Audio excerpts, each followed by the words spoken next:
नमस्कार दोस्तों, एक बार पुनः आपका मेरे चैनल में स्वागत है।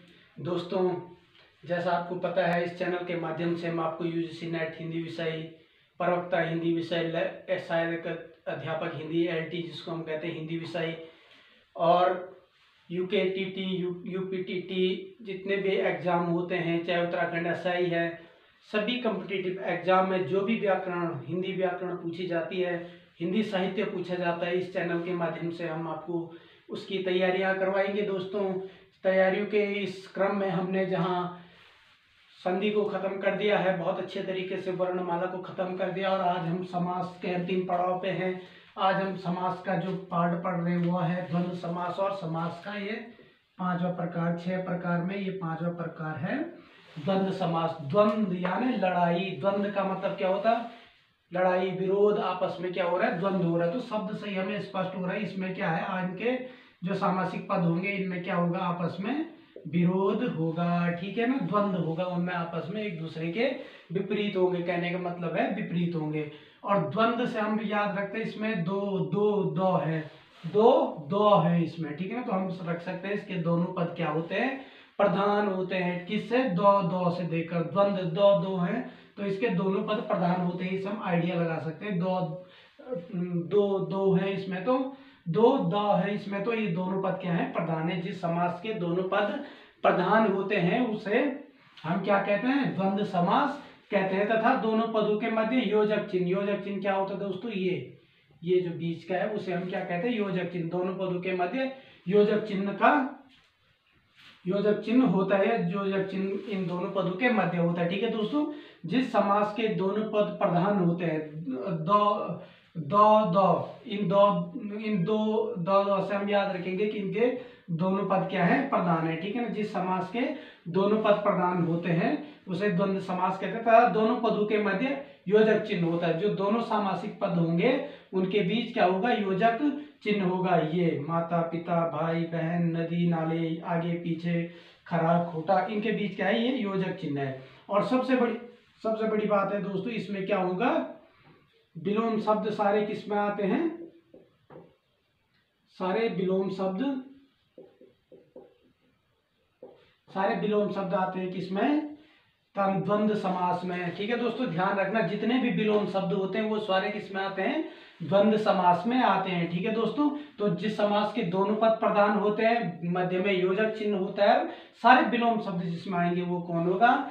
द्वंद्व समास होगा, ठीक है दोस्तों। इनके बीच और, अथवा, या योजक चिन्ह इनके पहचान के लिए इनके मध्य में क्या आता है? और, अथवा, या, इस प्रकार के चिन्ह इनके मध्य में समास विग्रह करते हुए आते हैं। ये मैं आपको बाद में जब एक शॉर्ट ट्रिक के ऊपर हमारी पूरी वीडियो बनेगी उसमें भी मैं आपको बताऊंगी इनके मध्य में और, अथवा, या आते हैं, ठीक है दोस्तों। तो इसे हम कहते हैं द्वंद्व समास, ठीक है। इसके उदाहरण यहाँ पे लिखे हुए हैं, जैसे माता पिता, माता और, आया ना, और माता और पिता, ठीक है। भाई बहन, भाई और वो भी कर सकते हैं, बहन, भाई वो बहन, नदी नाले, नदी वो नाले, ठीक है। मतलब जितने भी विलोम शब्द होंगे वो सारे क्यों होंगे? द्वंद्व। सबसे सरल समास है द्वंद्व। और दो से हम क्या रखेंगे? दो हैं ये, तो क्या रखेंगे? दोनों पद प्रधान, ठीक है ना, दोनों पद प्रधान, ठीक है ना। इन दो से हम इसको याद रखने की एक ट्रिक बता रहा हूं मैं आपको, ठीक है। आगे और पीछे, तो ये बिल्कुल बहुत सरल समास है दोस्तों। आप आगे और पीछे, आगे और पीछे, ठीक है। और क्या कह सकते हैं? खरा वो खोटा,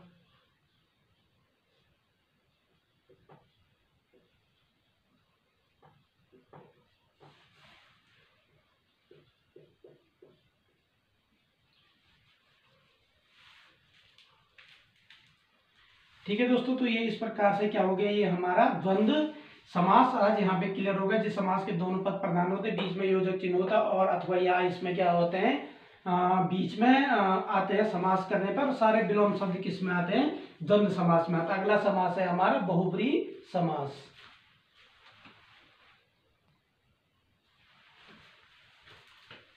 दोस्तों अगला जो समास है हमारा वो है बहुब्रीहि समास। बहुब्रीहि समास दोस्तों, वैसे अगर हम समास को पढ़ें तो बहुब्रीहि समास सबसे सरल समास है, समझने में बहुत आसानी इसको हमें हो जाती है। देखते ही हमें शब्दों को लग जाता है कि समस्त पद को देख करके इसमें क्या है, बहुब्रीहि समास है। ठीक है दोस्तों, तो बहुब्रीहि समास कैसे किसे कहते हैं, जिस समस्त पद का या जिस समास का या जिस समस्त पद का कोई भी पद यानी पूर्व पद उत्तर पद, ठीक है ना, कोई भी पद क्या है, पूर्व पद उत्तर पद, ठीक है ना, पूर्व पद उत्तर पद, कोई भी पद क्या नहीं होता है, प्रधान नहीं होता ना होकर किसी तीसरे पद की ओर संकेत करता। अर्थात जिस समास का कोई भी पद प्रधान नहीं होता, दोनों पद मिलकर हमें किसी तीसरे पद की ओर इशारा करते हैं कि ये फलानी चीज है, तो उसको हम क्या कहेंगे, बहुब्रीहि समास कहते हैं। अर्थात जहाँ जहाँ पे भी हमारी देवी देवताओं के नाम, ठीक है ना, कोई महान पुरुष के नाम या किसी व्यक्ति का नाम, ठीक है ना, अधिकतर जो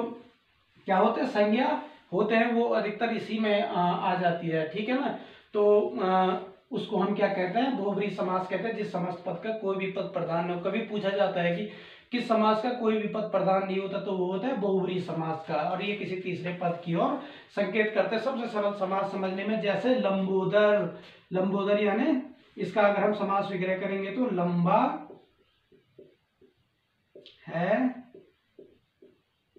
उदर जिसका, तो किसका उदर है लंबा, किसका है, गणेश, ठीक है ना, तो किसका, गणेश जी का उदर क्या है, लंबा है, पेट उनका क्या है, लंबा है, इसलिए उनको क्या कहते हैं, लंबोदर। चतुर्भुज, चार भुजाओं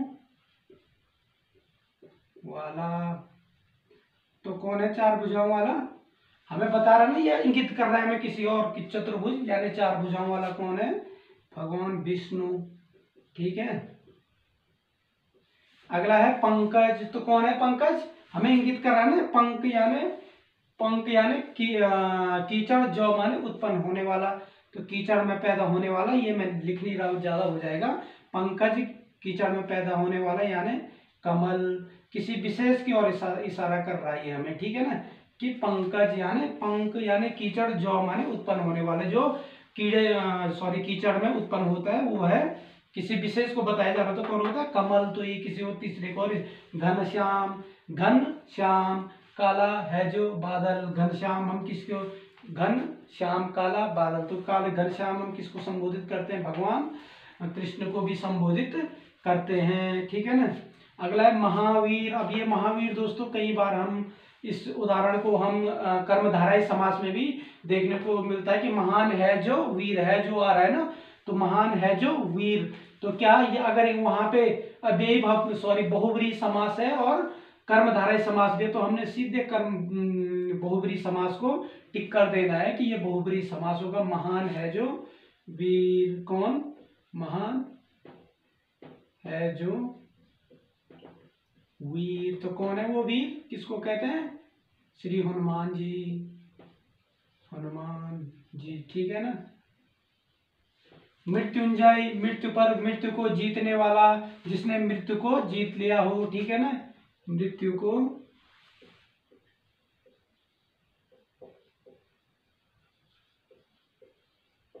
को जीतने वाला, कौन है वो, आप जानते हैं किसको कहते हैं, भगवान शिव को, ठीक है ना।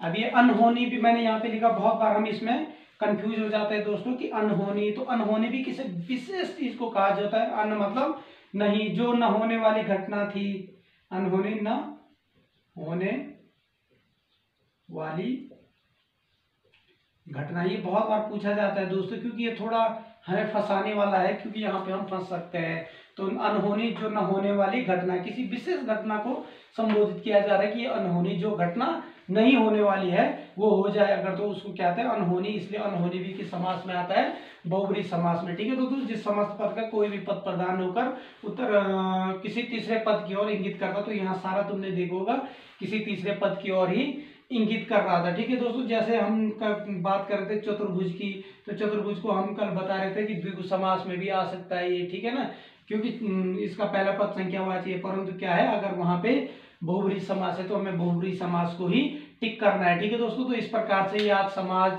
का पूरी सीरियल आज समास खत्म हो गया।